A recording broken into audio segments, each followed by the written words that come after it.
1000 தான் இருந்தாலும் மத்திய அரசு பண்ணது தப்பு தான். ஆமா தப்பு தான்.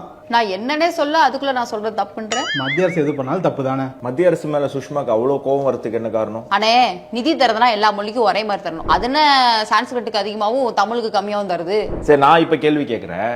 இந்தியாவுல எவ்வளோ சம்ஸ்கிருத யூனிவர்சிட்டி இருக்கு சொல்லுங்க? அது தரல. 18 சான்ஸ்கிரிட் யூனிவர்சிட்டி இந்தியாவில் இருக்கு. இப்ப சான்ஸ்கிரிட்டுக்கு 18 இருக்கு. அப்ப தமிழுக்கு எவ்வளவு இருக்கும் சொல்லுங்க? தமிழுக்கு குறைஞ்சது 30 இருக்கும். அட போடா, குறைஞ்சது 100 இருக்கும். திராவிட மாடல் அரசா கொக்கா? கொக்கும் இல்ல கழுதியும் இல்ல. இந்தியாவில் தமிழுக்குன்னு இருக்கக்கூடிய ஒரே ஒரு பல்கலைக்கழகம், அதுவும் தஞ்சாவூர்ல இருக்கு. அது கூட எங்க திராவிட மாடல் அரசு தான் கட்டியிருக்கோம். ஸ்டிக்கர் ஓட்டுறதுனா பெருசா எடுத்துன்னு வந்துருவீங்களா அண்டா சைஸுக்கு? உங்க திராவிட மாடல் அரசெல்லாம் அதை கட்டல. எம்ஜிஆர் காலத்துல கட்டினது அந்த யூனிவர்சிட்டி. மேடைக்கு மேடை தமிழை புகழ்ந்து பேசுற மோடி தமிழுக்கு ஏன் ஒரு யூனிவர்சிட்டி கூட கட்டல? இதை நான் இதுக்கு மேல உங்க 2 பேருக்கு சொல்லி புரிய வைக்க போறது இல்ல. நான் நேயர்கள்கிட்ட பேசுறேன். நேயர்களே, இந்தியாவுல 18 சான்ஸ்கிரிட் யூனிவர்சிட்டி இருக்கு. அதுல 3 தான் மத்திய அரசு மெயின்டைன் பண்ணுது. மீதி எல்லாமே மாநில அரசு தான் மெயின்டைன் பண்ணுது. உதாரணத்துக்கு அசாம்ல ஆரம்பிச்சு குஜராத்ல, ஆந்திரா, கர்நாடகா, கேரளா, இந்த மாநிலங்கள்லயுமே சான்ஸ்கிரிட் யூனிவர்சிட்டிஸ் இருக்கு. ஆனா தமிழுக்கு இருக்கிறது ஒன்னே ஒண்ணு, கண்ணே கண்ணு. இப்ப 18 சான்ஸ்கிரிட் யூனிவர்சிட்டி இருக்கு, ஒரே ஒரு தமிழ் யூனிவர்சிட்டி இருக்கு. இப்ப நிதி எங்க அதிகமாக போகும்? அந்த 18 யூனிவர்சிட்டிக்கு தானே போகும். ஏன்னா அந்த நிதி எதுக்கு தராங்க?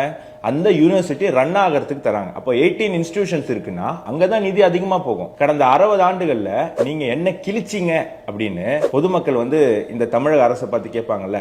மாறி மாறி திராவிட கட்சிகள் ஆட்சி பண்ணீங்க, காங்கிரஸ் கட்சி ஆட்சி பண்ணீங்க. ஒன்னே ஒண்ணுதான் உங்களால கட்ட முடிஞ்சுதா? மாவட்டத்துக்கு ஒண்ணு கட்டியிருந்தா கூட இந்நேரம் 40 தமிழ் பல்கலைக்கழகங்கள் வந்திருக்கும்.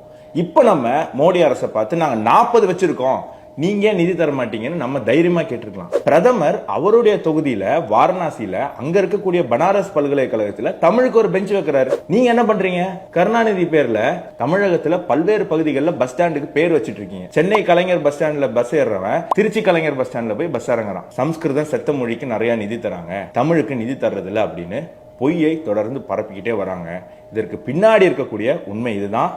இந்த உண்மையை நான் உங்ககிட்ட சொல்லிட்டேன். நீங்க எத்தனை பேர்கிட்ட போய் சொல்ல போறீங்க அப்படிங்கறத கீழே கமெண்ட் பண்ணுங்க.